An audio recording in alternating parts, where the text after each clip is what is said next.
Bertemu kembali rentasan berita edisi 1335. Saya Zawazi Yusof dan antara paparan utama. PAS berterusan semarakkan api perkauman. Tun Mahathir cukup-cukuplah.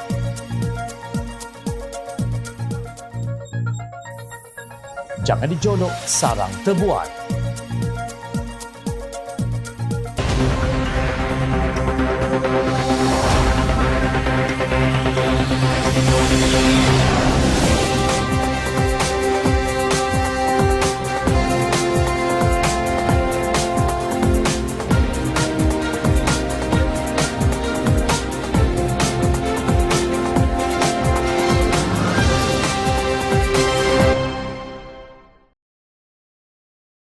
Assalamualaikum dan salam sejahtera.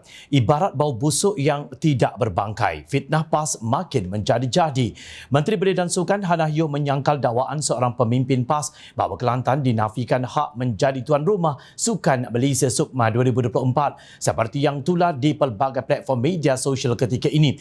Ia berkata pihaknya juga telah membuat laporan polis terhadap dakwaan terbabit berdasarkan kenyataan yang dibuat oleh Ketua Pemuda PAS Kelantan Muhammad Kamal Muhammad yang disiarkan Harakah dan Facebook. PAS fitnah saya lagi. Kami di KBS Malaysia tidak menafikan hak Kelantan untuk menjadi tuan rumah. Semalam Exco Kelantan bersama saya di KBS dan bersetuju untuk menganjurkan SUKMA 2028 untuk memberikan mereka tempoh persiapan yang lebih panjang.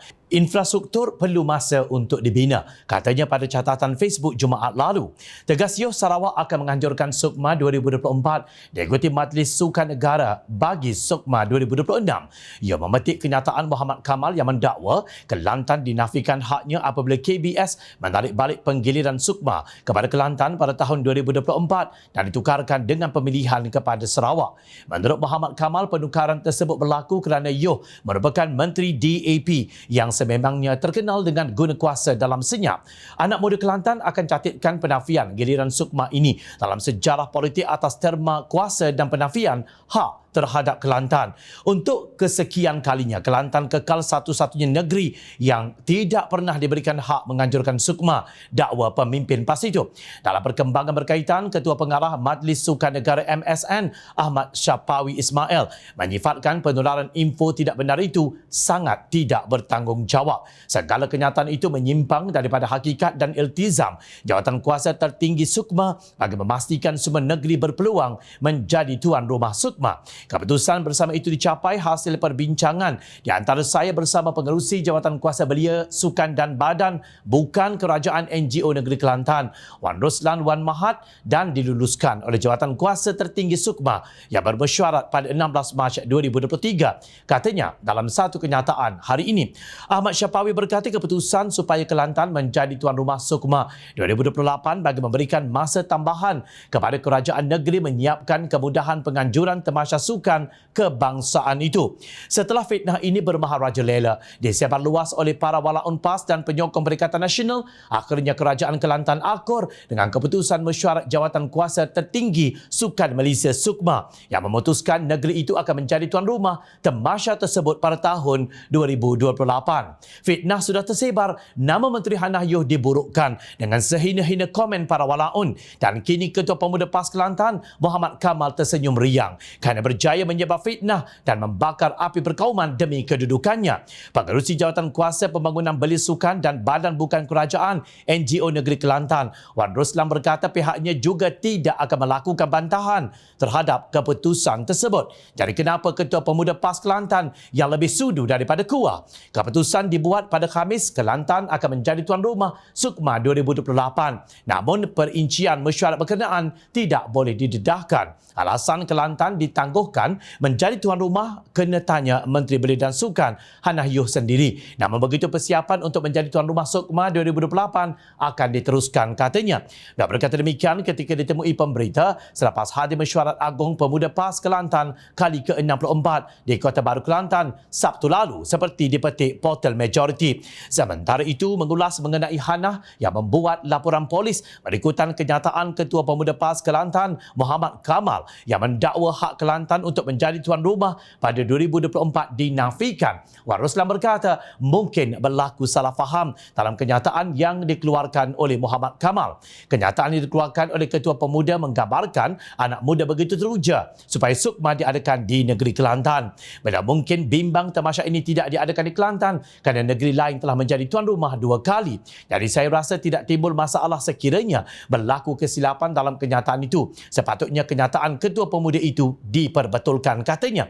Wah, mudah sungguh Puak PAS menjernihkan air yang berlumpur hanya dengan kenyataan sedemikian. Buat fitnah, sebar selagi boleh. Kemudian minta maaf, tersalah faham dan buat lagi dan buat lagi. Begitulah berulang dan berulang sehinggalah Abang Jamil mampus sekadar memetik dialog dalam filem Madu 3. Sama-sama kita nantikan kejayaan Kelantan menjadi tuan rumah Sukma 2028. Risau juga kalau ketika itu para atlet masih diberi minum dan terpaksa mandi dengan air berkarat.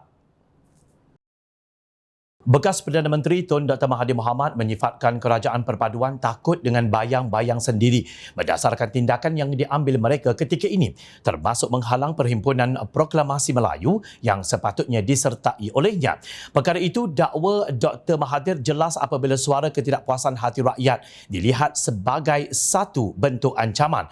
Kerajaan sekarang takut dengan bayang-bayang mereka sendiri. Kalau difikirkan, kenapa nak takut dengan saya? Saya orang baik. Dalam pilihan raya lalu, saya kalah teruk. Tetapi hari ini kita lihat banyak halangan. Media dihalang, tiada perkara buruk tentang kerajaan boleh dicetak. Jika anda membaca akhbar, anda fikir kerajaan ini adalah yang terbaik di dunia. Sedangkan sebenarnya ia tidak memenuhi keperluan rakyat, khususnya orang Melayu.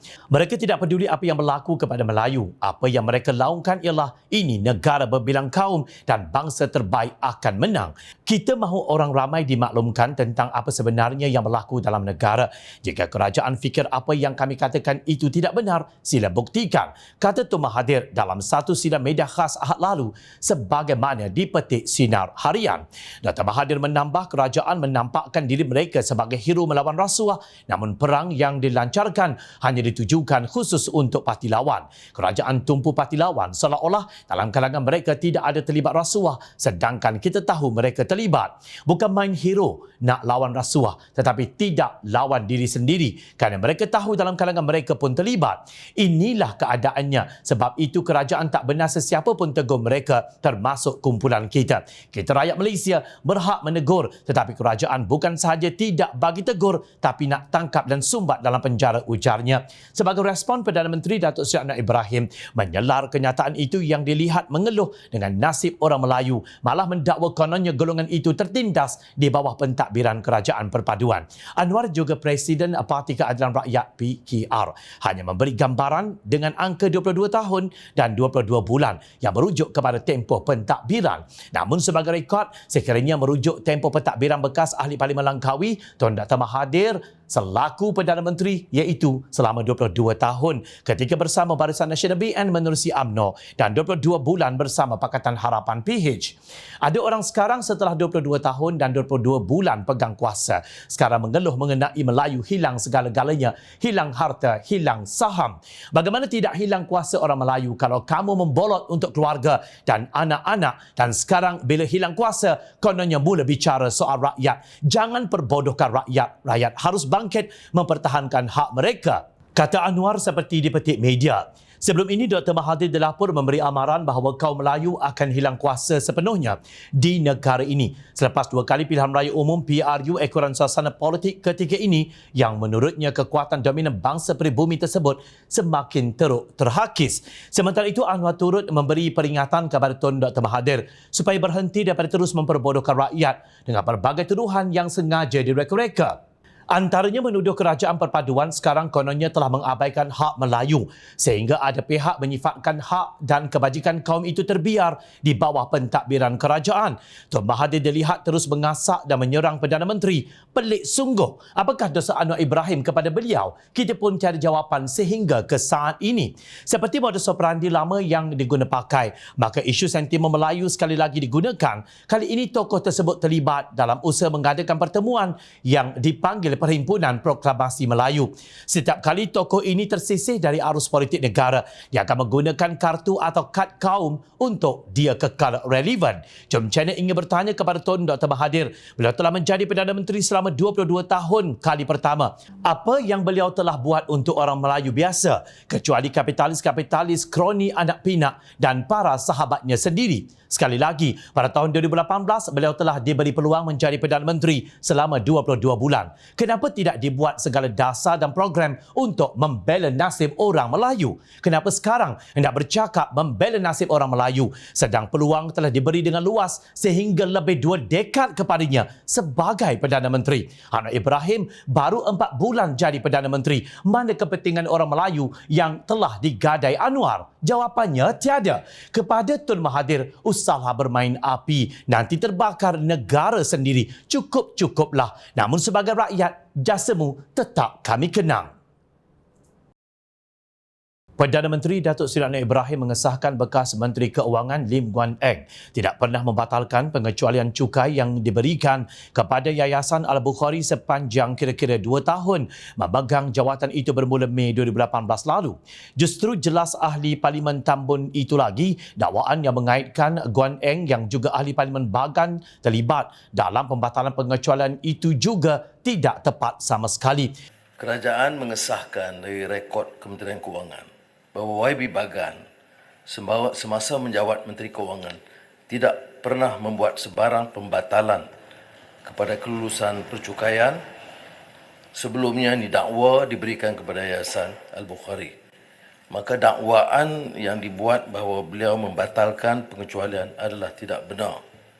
Itu kena hakikatnya kelulusan hanya dibuat pada 25 Februari 2021, iaitu kelulusan pengecualian cukai yang di luar kebiasaannya yang melibatkan kedua-dua Yayasan Al-Bukhari dan kumpulan Al-Bukhari. Kata Anwar di Dewan Rakyat siang tadi.